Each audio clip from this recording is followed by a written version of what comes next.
بسم اللہ الرحمن الرحیم، السلام علیکم۔ اردو پوائنٹ کے پروگرام نیوز روم میں خوش آمدید۔ آپ کا میزبان رخشان میر آپ کی خدمت میں حاضر ہے۔ 21 دسمبر 2017 کے تاریخی فیصلے کے بعد کچھ ممالک کی توپوں کا رخ اب اقوام متحدہ کی جانب ہے۔ اسرائیل کا کہنا ہے کہ اقوام متحدہ جھوٹ کا گڑھ ہے، اور بہت سے امریکیوں نے یہ اعتراض اٹھا دیا ہے کہ امریکہ ہمیشہ سے اقوام متحدہ کو فنڈ کرتا رہا ہے اور ان ممالک نے امریکہ کے خلاف فیصلہ دے کر اچھا نہیں کیا۔ امریکی سفیر نیکی ہیلی کا کہنا ہے کہ وہ ہمیشہ اس دن کو یاد رکھیں گے جب اقوام متحدہ نے امریکہ کی توہین کر دی۔ اس سے قبل امریکہ کے 45ویں صدر ڈونلڈ ٹرمپ ان ممالک کے فنڈنگ کٹ کرنے کی دھمکیاں بھی دیتے رہے۔ کچھ بات کرتے ہیں کل کے فیصلے سے متعلق اور پھر اس کا جائزہ لیتے ہیں کہ کل کا فیصلہ دنیا بھر کے انسانوں اور بالخصوص مسلمانوں کے لیے دو بڑے اہم پیغامات لے کر سامنے آیا ہے۔ ناظرین، کل 21 دسمبر 2017 کو ترکی کی جانب سے پیش کی گئی قرارداد پر ووٹنگ ہوئی۔ اقوام متحدہ میں 193 ممالک کا ہنگامی اجلاس طلب کیا گیا اور ان 193 میں سے 128 ممالک نے امریکہ کے فیصلے کے خلاف ووٹ دے دیا۔ فیصلہ کیا تھا؟ 6 دسمبر کو امریکہ کے صدر ڈونلڈ ٹرمپ نے یہ کہا کہ یروشلم کو اسرائیل کا دارالخلافہ بنا کر اپنا سفارت خانہ تل ابیب سے یروشلم منتقل کر دیں گے۔ 128 ممالک بشمول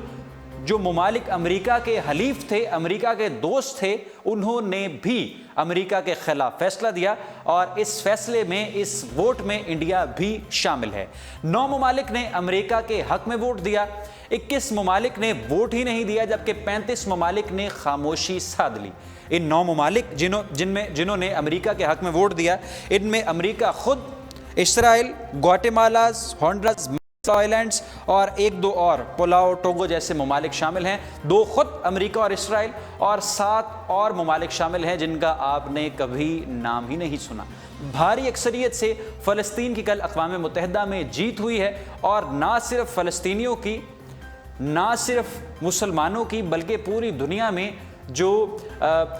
ظلم اور جبر کا شکار اقوام ہیں، یا جو اقلیت میں ہیں، یا جن پر طاقتور اپنا اثر و رسوخ اور تسلط قائم کرنے کی کوشش کرتے ہیں، وہاں سے معدنیات حاصل کرنے کے لیے، ریسورسز حاصل کرنے کے لیے، یا زمین پر اپنا قبضہ جمانے کے لیے، کل ان سب کی جیت ہوئی ہے۔ اس فیصلے کے بعد امریکہ کا موقف کیا ہے؟ اقوام متحدہ میں امریکہ کی مستقل سفیر نیکی ہیلی نے کہا ہے کہ امریکہ اس دن کو ہمیشہ یاد رکھے گا۔ اس دن اقوام متحدہ میں امریکہ کی تذلیل ہوئی ہے، اور ان ممالک میں جو بہت سے ممالک ایسے ہیں جن کو امریکہ $1 ٹریلین کی سالانہ فنڈنگ کرتا ہے، ان ممالک نے کیسے سوچ لیا کہ وہ سچ کا ساتھ دیں گے اور امریکہ کے خلاف کوئی ووٹ یا فیصلہ دیں گے۔ امریکہ کے صدر ڈونلڈ ٹرمپ کہتے ہیں کہ وہ جو ان کی ضد ہے، جو ان کی اکڑ ہے، اس کے ساتھ ہی رہیں گے۔ وہ کسی صورت اس قرارداد کو نہیں مانتے۔ یہ 128 ممالک نے جو ووٹ دیا ہے، اس کو نہیں مانتے۔ تو 6 دسمبر کو انہوں نے فیصلہ کر لیا، وہ سو کر لیا، اب وہ اس پر عمل درآمد لازمی کریں گے۔ یہ موقف ہے امریکہ کا۔ اور اسرائیل سے بنیامین نیتن یاہو یہ کہتے ہیں کہ اقوام متحدہ جھوٹ کا گڑھ بن چکا ہے، اور وہ یہ نہیں چاہتے کہ فیصلہ اسرائیل کے حق میں آئے، اور انہوں نے فلسطین کا ساتھ دیا ہے۔ ساتھ ہی ساتھ فلسطین کے صدر محمود عباس نے کہا ہے کہ فتح سچ کی ہوئی ہے، سچ جیت گیا ہے، اور جن ممالک نے اس سچ کی لڑائی میں فلسطین کا ساتھ دیا وہ اس کے لیے مشکور ہیں اور اس کے لیے شکر گزار ہیں۔ اب بات یہ ہے، اب اس کے لیے بہت بڑا پیغام اس فیصلے سے 21 دسمبر کا، میں تو اسے تاریخی فیصلہ کہوں گا، کیونکہ ایسے فیصلے تاریخ میں کم ہی ہوئے ہیں۔ حقیقی معنوں میں یہ تاریخی فیصلہ ہے، اور اس سے نہ صرف دنیا بھر کے مسلمانوں کو بلکہ دنیا بھر کے محکوم انسانوں کو ایک واضح پیغام جاتا ہے کہ آپ جب سچ کے ساتھ کھڑے ہو جائیں گے تو آپ کے حریف بھی آپ کے ساتھ آ جائیں گے، اور جب آپس میں آپ تفرقے کو ختم کر دیں گے، جو ہمارے تفرقات ہیں، شیعہ سنی کی بنیاد پر ہوں یا کسی اور بنیاد پر ہوں، نسل پرستی ہو، کسی بھی قسم کا تفرقہ ہو، فرقہ بازی ہو، جب ہم اس سے نکلیں گے اور سچ کا ساتھ دیں گے، اور آپس میں جو ہمارے ڈفرینسز ہیں، جو ہماری آپس میں اختلافات ہیں، ان کو بھلا کر اگر سچ کا ساتھ دیں گے، تو برما میں مسلمان ہوں، کشمیر میں مسلمان ہوں، دنیا بھر میں کہیں پر بھی محکوم مسلمان ہوں، ان کی آواز اگر ہم بنیں گے تو یقیناً جیت ہماری ہوگی۔ اور دوسرا پیغام اس سے عالمی طاقتوں کو یہ گیا ہے، امریکہ کو خاص طور پر، کہ آپ فنڈنگ کے نام پر، آپ تحفے تحائف کے نام پر، آپ لابنگ کے نام پر آزادی سچ کو، آزادی حق کو دبا نہیں سکتے اور لوگوں سے ان کے جینے کا حق چھین نہیں سکتے۔ لوگ کسی صورت بھی بکنے کو تیار نہیں ہیں اور جھوٹ کے آگے، طاقتور کے آگے سرنڈر کرنے کو تیار نہیں ہیں۔ ہمیشہ جیت سچ کی ہوتی ہے، دیر آئد مگر درست آئد۔ خدا کے ہاں دیر ہو سکتی ہے مگر اندھیر نہیں ہو سکتی۔ جہاں جہاں پر بھی لوگ مظلوم ہیں، محکوم ہیں، آخر فیصلہ ان کے حق میں آنا ہی ہے۔ اس تاریخی فتح کو ہمیشہ یاد رکھا جائے گا 21 دسمبر 2017 کو۔ اور اب اصولی طور پر تو ڈونلڈ ٹرمپ کو اور عالمی طاقتوں کو بھی اس پر، عالمی طاقتیں تو ہمارے ساتھ ہیں اس سارے فیصلے پر، ڈونلڈ ٹرمپ کو اب نظر ثانی کرنی چاہیے اپنے 6 دسمبر کے ڈیسیجن پر کہ انہوں نے کتنا غلط کیا۔ نہ صرف اسے دنیا بھر میں احتجاج ہوئے، لوگوں کی دل آزاری ہوئی اور اب ان کو کس طرح سے شرمندگی کا سامنا کرنا پڑا ہے، یہ نکی ہیلی نے خود اس بات کا اعتراف کیا ہے۔ یہ تھی آج کی پہلی خبر۔ اور دوسرا موضوع ہمارا نیشنل ہے، وہ بھی بہت اہم ہے۔ پاکستان کے سابق وزیر اعظم نواز شریف اور ان کا جو خاندان ہے، حسن نواز، حسین نواز اور مریم نواز شریف صاحبہ، اس حوالے سے نیب نے اہم دستاویزات اور ان کے ٹی وی انٹرویوز کی تفصیلات طلب کر لی ہیں۔ نواز شریف صاحب بطور وزیر اعظم پارلیمنٹ ہاؤس میں جو تقریر کرتے رہے اس کا ریکارڈ قومی احتسابی ادارے نے مانگ لیا ہے، اور ساتھ ہی ساتھ جو ان کی فیملی ہے، حسن حسین اور مریم نواز شریف صاحبہ، ان کے جو ٹیلی ویژن انٹرویوز ہیں، جو انہوں نے ٹی وی انٹرویوز میں شرکت کی ہے اور اپنا موقف پیش کیا ہے، ان سب کی تفصیلات نیب نے مانگ لی ہے۔ D G NAB Lahore office کی جانب سے D G directorate of electronic media and publication کو ایک خط بھی ارسال کر دیا ہے، اور اس خط کا متن یہ ہے کہ ایون فیلڈ پروپرائٹر لندن سے متعلق نواز شریف، مریم نواز، حسین نواز، حسن نواز اور کیپٹن صفدر کے خلاف تحقیقات کی جا رہی ہیں، اور اس حوالے سے ہمیں ان کے تمام ٹیلی ویژن انٹرویوز اور نواز شریف صاحب کی جو تقاریر ہیں قومی اسمبلی میں بطور وزیر اعظم 5 اپریل 2016 اور سے 16 مئی 2016 کے خطاب کی تفصیلات فوری طور پر جمع کروا دی جائیں۔ یہ قومی احتسابی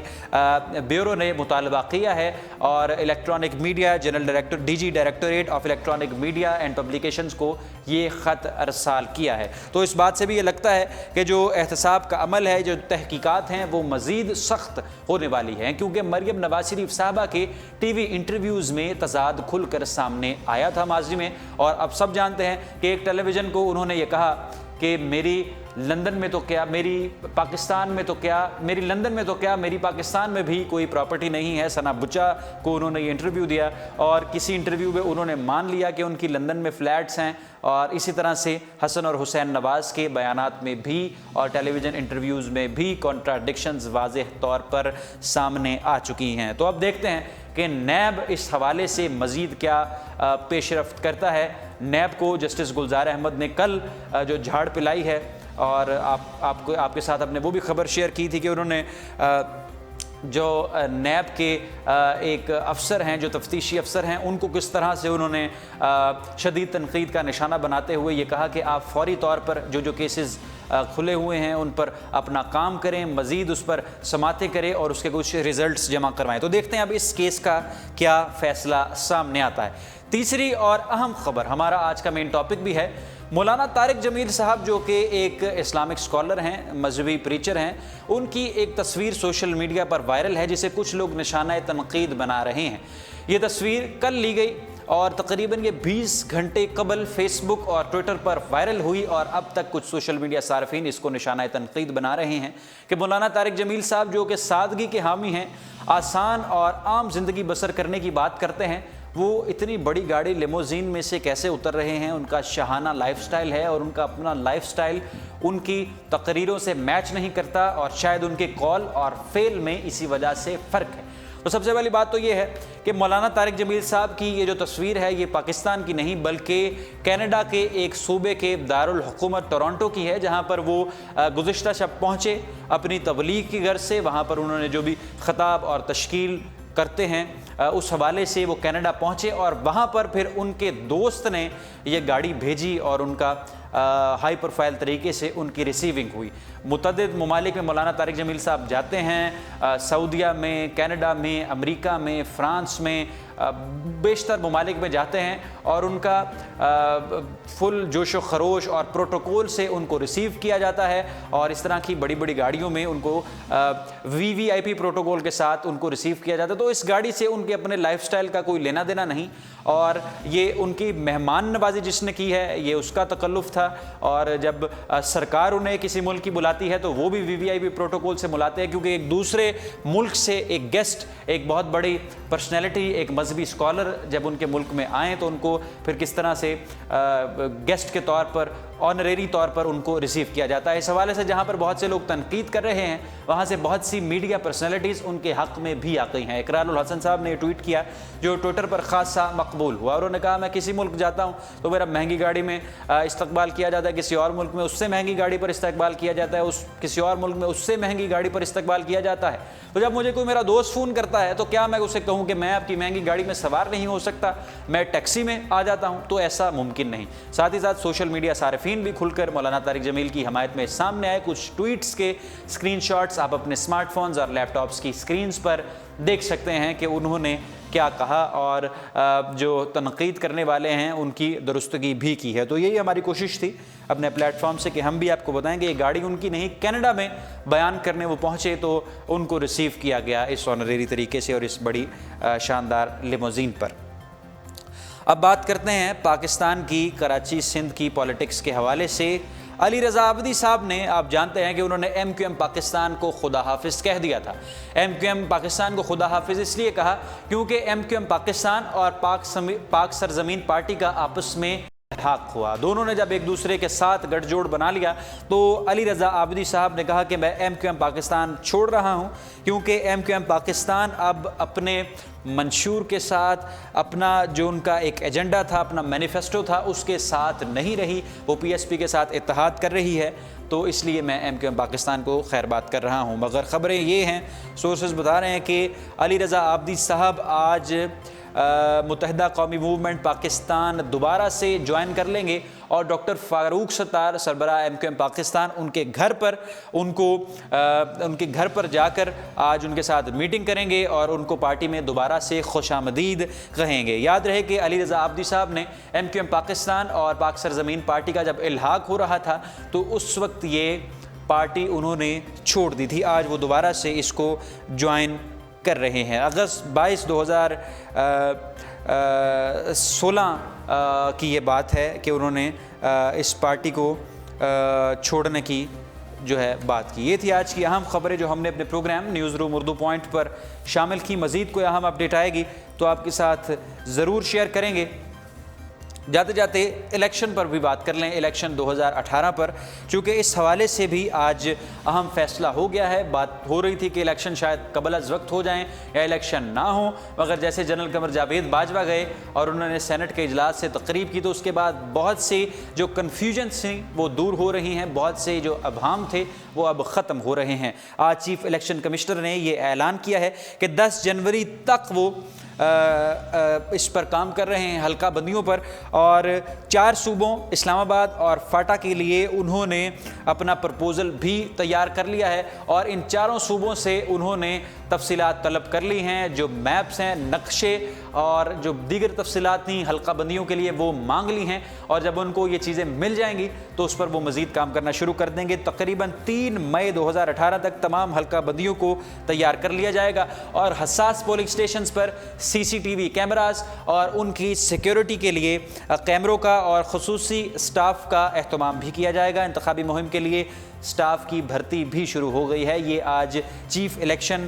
کمشنر کی جانب سے پریس کانفرنس میں یہ بتایا گیا ہے، اور انہوں نے یہ بھی کہا ہے، سیکرٹری الیکشن کمیشن نے میڈیا سے گفتگو کرتے ہوئے بابر یعقوب صاحب نے،